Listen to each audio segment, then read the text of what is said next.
नहीं है। आर्टिकल 16(4) के तहत हम कर्मचारी अधिकारी भारत के संविधान से पैदा हुए हैं, यह हमें सोचना चाहिए। भारत का संविधान का आर्टिकल 16(4) क्या कहता है आपको? ना एससी कहता है, ना एसटी कहता है, ना ओबीसी कहता है। भारत का संविधान का article 16(4) backward class of citizen कहता है आपको। आप सामाजिक और शैक्षणिक दृष्टि से पिछड़े हुए लोग हैं, सिर्फ ये कहता है। इसी के कारण आपको समाज का प्रतिनिधित्व मिला है और इस प्रतिनिधित्व के अधिकार के कारण, प्रतिनिधित्व को पूरा करने के कारण आपको रिजर्वेशन की व्यवस्था की गई है। प्रतिनिधित्व को पूरा करने के लिए, रिप्रेजेंटेशन को पूरा करने के लिए रिजर्वेशन की व्यवस्था की गई है। तो साथियों, यह संविधान 26 जनवरी 1950 से लागू है। तो क्या आर्टिकल 16(4) का अभी तक पालन हुआ? संख्या के अनुपात में हमें प्रतिनिधित्व मिला? Whose responsibility is it? किसकी जिम्मेदारी है? ये आप सब बुद्धिजीवी लोग बैठे हुए हैं, ये गंभीरता से सोचे। आर्टिकल 15(4) शिक्षा में आरक्षण की बात करता है। आर्टिकल 16(4) का पदोन्नति में आरक्षण की बात करता है। आर्टिकल 16(4) का बैकलॉग पदों की पूर्ति हेतु सरकार को निर्देश करता है कि आज 2003 के बाद आज तक बैकलॉग पदों की पूर्ति हुई क्या? आप सभी बुद्धिजीवी बैठे हैं, समाज का प्रतिनिधित्व कर रहे हैं। बाबा साहब ने आपको समाज का प्रतिनिधित्व के लिए यह अधिकार दिया है। क्या आप किस प्रकार से समाज का प्रतिनिधित्व कर रहे हैं? आप अपने आप को सोचे, आकलन करें। मैं तो ये देख रहा हूं समाज में कुछ लोगों को छोड़कर बाकी सब अपना पेट और गेट और संपत्ति बढ़ाने का ही काम कर रहे हैं। समाज का उनसे कोई लेना देना नहीं है।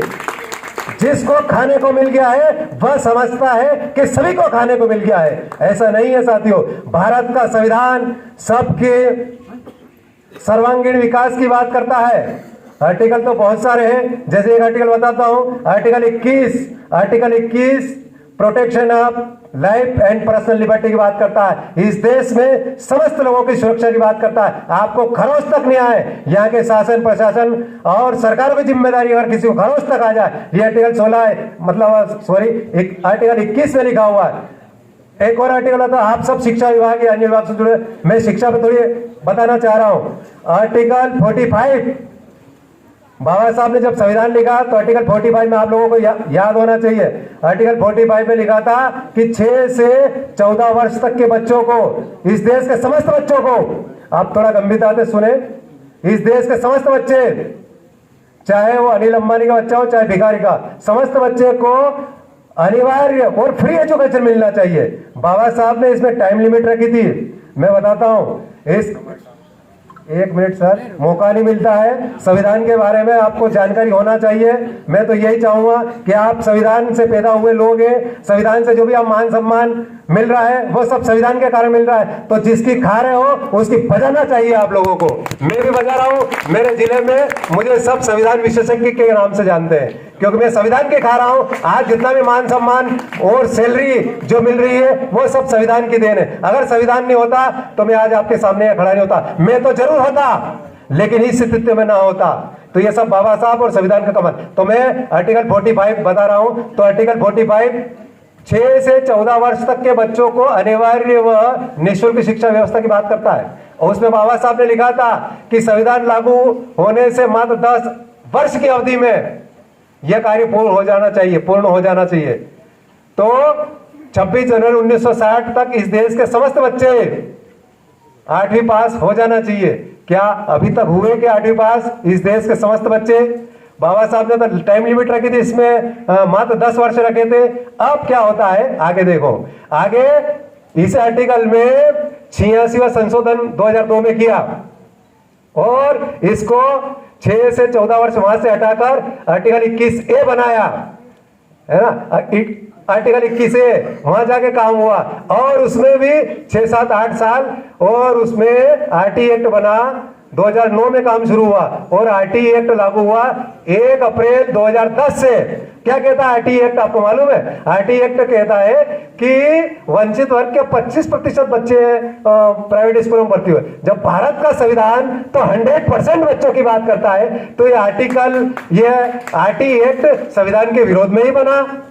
भाई भारत का संविधान तो जब 100% बच्चों की बात करता है, चाहे वो सरकारी में पढ़े या प्राइवेट में पढ़े, समस्त बच्चे 8वीं तक उसको 1 रुपया फीस नहीं लगना चाहिए। ये भारत का संविधान कह रहा, मैं नहीं कह रहा हूं, ये भारत का संविधान कह रहा है। आप संविधान पढ़े, आपको जो सैलरी मिलती है वो आर्टिकल 266 राज्य की संचित निधि से मिलती है, ये भी आपको मालूम होना चाहिए।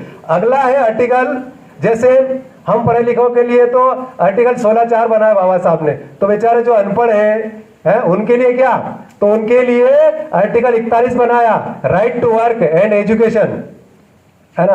तो इस देश के आर्टिकल 41 के तहत इस देश के समस्त लोगों को काम मिलना चाहिए। ये आर्टिकल 41 कह रहा है, राज्य के नीति निर्देशक तत्व भाग 4 सरकारों को निर्देश दे रहा है कि इस देश के समस्त लोगों को काम मिलना चाहिए, एक भी व्यक्ति बगैर काम के नहीं रहना चाहिए। और काम भी कैसा, आर्टिकल 38 का खंड 2 क्या कह रहा है कि आय की असमानता को खत्म करे। जिस प्रकार से हमारे यहाँ राष्ट्रपति का वेतन 5 लाख है, तो एक मजदूर का वेतन कम से कम संविधान के अनुसार 50,000 से ऊपर होना चाहिए। यह भारत का संविधान कह रहा है। आपको आज जैसे बहुत सारे मजदूर बेचारे 4-5 हजार 3 हजार में काम करते हैं, तो यह कितना वो है, तो भारत का संविधान पूर्ण रूप से लागू हो, उसके लिए आपकी जिम्मेदारी है, आपको प्रतिनिधित्व का अधिकार मिला है, तो आप जिसका खाए उसका